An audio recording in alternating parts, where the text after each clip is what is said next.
ভাই যখন কিছু নেই 1000 টাকা নাও, দুটো চায়ের কেটলি কেনো, ঘর থেকে কিছু চা কিনে তৈরি করো, আর বিস্কুট নাও, নাও বউকে দিয়ে ঘুগনি তৈরি করে আনো, দেখো প্ল্যাটফর্মে গিয়ে দাঁড়াও, বাস স্ট্যান্ডে গিয়ে দাঁড়াও, এই টাকা তোমার কত দিনে কত টাকায় দাঁড়ায়। মুখ্যমন্ত্রী বলেছিলেন বউকে বলে দেবেন ঘুগনি বানাতে, আজ চপমুড়ি হাতে চাকরি হারাতে বিক্ষোভ। চপমুড়ি হাতে আপনি এটা সমর্থন করেন? আপনিও তো পড়াশোনা করেছেন, গ্র্যাজুয়েট হতে পারেন, এইচএস হতে পারেন, আপনার তো মোটামুটি পড়াশোনা আছে, অনার্স পাস হতে পারেন, আমি জানি না। আপনি এটা সমর্থন করেন? চপমুড়ি বা ঘুগনি তৈরি করাটা বিষয় নয়, কিন্তু এটা কোনো শিক্ষিত যুবক যুবতী যাকে তার বাবা মারা তৈরি করে পড়াশোনার মধ্য দিয়ে, মেধার উন্মেষ ঘটে, এই কাজটা করে। আমি তো বলছি উনার বাড়ির উনার ভাইপো ভাইজিরা কেন করছে? Charity begins at home. Mamata Banerjee তার বাড়ি থেকে, তার বাড়ির যারা বেকার আছে তাদেরকে দিয়ে এটা শুরু করুন। উনার মামার মেয়ে আছে, ওই যে কিন্নাহারে যার চাকরি গেছে, কিন্নাহার না আমাদের কুসুমবাদ, তার যে চাকরি গেছে নন টিচিং এ, ওকে দিয়ে শুরু করুন। আর এখানে তিনি স্পেসিফিক বলেছিলেন 1 লক্ষ লোককে আমি কর্মসংস্থান দেব। এটা 2022 সাল থেকে লাগাতার তিনি বলে এসেছেন।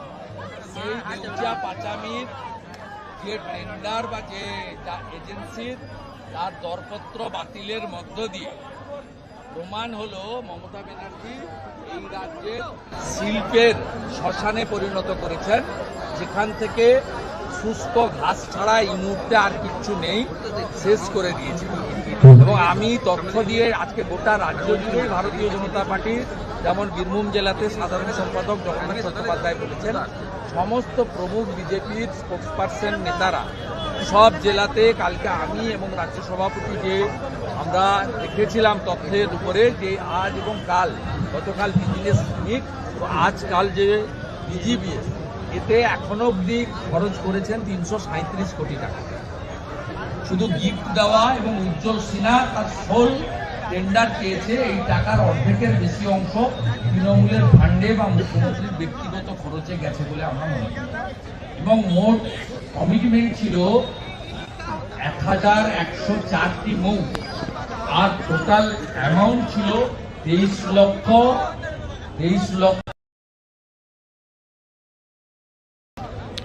আজকে তার পরিণতি আপনারা, তাজপুর বন্দরের নাম উঠে গেছে চিত্র থেকে, আর দেউচিয়া পাচামিটাও টিকিয়ে রাখার জন্য অনেকের কাছ থেকে অ্যাডভান্স নিয়ে নিয়েছে ওরা, এই জন্য টিকিয়ে রাখার জন্য আজকে বলছে যে আমাদের যে দরপত্র সেটাকে আমরা বাতিল করলাম, এটা অবাস্তব।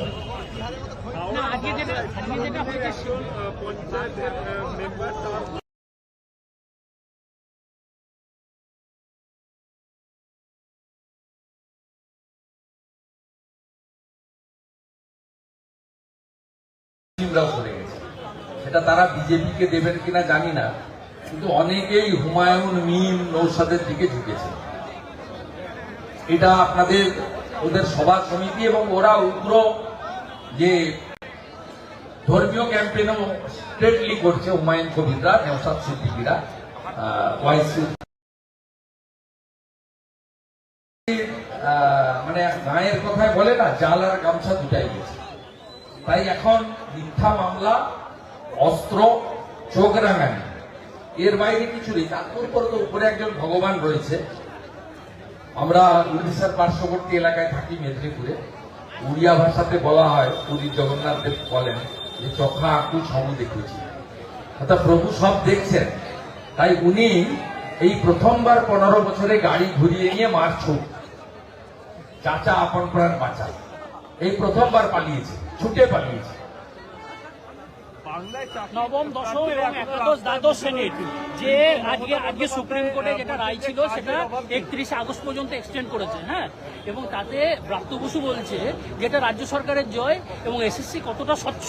এই সরকারটাই থাকবে না আগস্ট মাসে। আমি বলবো এটা ভগবানের জয়।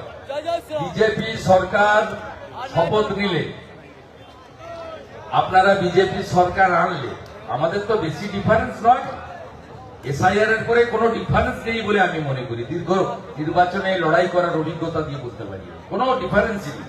তাও যদি বলেন লোকসভা ভোটের নিরিখে ওরা 46, 45.67 আর আমরা 39, অর্থাৎ 4% ভোট টিএমসি থেকে বিজেপিতে এলে আমরা হয়ে যাব 43-44, ওরা 43, ওরা হয়ে যাবে 42, মাত্র 4%। অর্থাৎ বিজেপিকে আপনারা একটু সাহায্য করলেই বিজেপি আসবে। আমি যোগ্য শিক্ষক, শিক্ষিকা, শিক্ষাকর্মীদের কথা দিতে পারি যে সুপ্রিম কোর্ট যা করেছে এটা ভগবানের আশীর্বাদ। ভারতীয় জনতা পার্টির সরকার তৈরি হলে এসএসসি কে দিয়ে যেহেতু অযোগ্য তালিকা বেরিয়ে গেছে, আর 2-4টে অযোগ্য আছে কিনা দেখতে হবে, সেটা জানাই বাছাই হবে। যোগ্যদের তালিকা আমরা ফেলে দেব সুপ্রিম কোর্টে, আমরা যোগ্যদের তালিকা ফেলে দেব, বলবো অযোগ্য যখন বেরিয়ে গেছে যোগ্যরা চাকরি বহাল থাকুক। আমরা যোগ্য শিক্ষক, শিক্ষাকর্মীদের পক্ষে এবং 3.5 লক্ষের বেশি প্রাথমিক শিক্ষক, শিক্ষাকর্মী, উচ্চ মাধ্যমিক, মাধ্যমিক শিক্ষক, শিক্ষাকর্মী এবং কলেজের অধ্যাপক, অধ্যাপিকা এবং প্রিন্সিপাল, মোট 3,60,000-এর কাছাকাছি ভ্যাকেন্সি আছে। আমরা কথা দিচ্ছি বাংলার বেকারদেরকে যে আমরা প্রত্যেক বছর এসএসসি এবং জেলায় জেলায় ওএমআর এর ভিত্তিতে পরীক্ষা করিয়ে কার্বন কপি, একটা কপি বাড়ি নিয়ে যাবেন, বিজেপিকে আনুন। রেলে যেমন পরীক্ষা হয়, আপনারা শুনলে অত্যন্ত লজ্জিত হবেন যে south eastern rail, eastern rail পশ্চিমবঙ্গে কোনো পরীক্ষা সেন্টার করে না, কারণ এখানে পরীক্ষা হলেও চুরি হয়। সেই কারণে তারা উড়িষ্যাতে সেন্টার নিয়ে গেছে, বাংলার ছেলেরা ওখানে গিয়ে পরীক্ষা দেয়। আর নর্থ ফ্রন্টিয়ার, নর্থ বেঙ্গলে, তার পরীক্ষা হচ্ছে গৌহাটি অথবা কাটিহারে। পশ্চিমবঙ্গে পরীক্ষাটাও করে না। আজকে রেল যেভাবে ওএমআর সিট দিয়ে ওএমআর এর ভিত্তিতে একটা যা লিখেছেন একটা কার্বন কপি বাড়িতে নিয়ে আসছেন, এবং এসসি এসটি এক্স সার্ভিসম্যানদের যে অধিকার সংবিধান দিয়ে গেছে সেইটা মেনেই ভারতীয় জনতা পার্টি নিয়োগ করবে।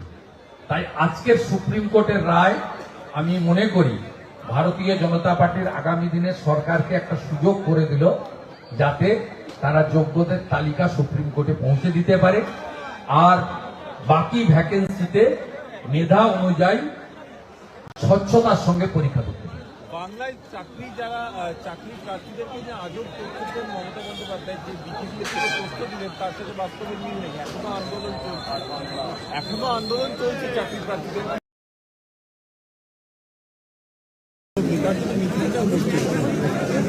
উনি যারা ওখানে বসে শুনছেন তারাও জানেন যে উনি মিথ্যা ছাড়া সত্যি বলেন না। উনি একটাও সত্যি কথা বলেন না, এটা সবাই জানে।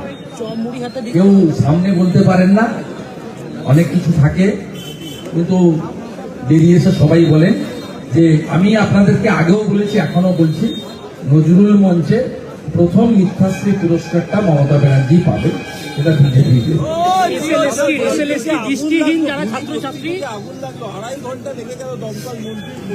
বাংলাদেশি অনুপ্রবেশকারীদের আটকানোর জন্য, ওরা যাতে ডকুমেন্ট শো করতে না পারে, কিন্তু পারবে না। প্রজেনি ম্যাপে ইলেকশন কমিশন তাদের যে অত্যাধুনিক আইটি সিস্টেম দিয়ে বের করেছে, ইউএআইডি কে দিয়ে, বাঙ্গালোরে তার সিস্টেম, সেখান থেকে এগুলো করে আগুন লাগান আর পুড়িয়ে দিন, কিছু করতে পারবেন, কিচ্ছু করতে পারবেন।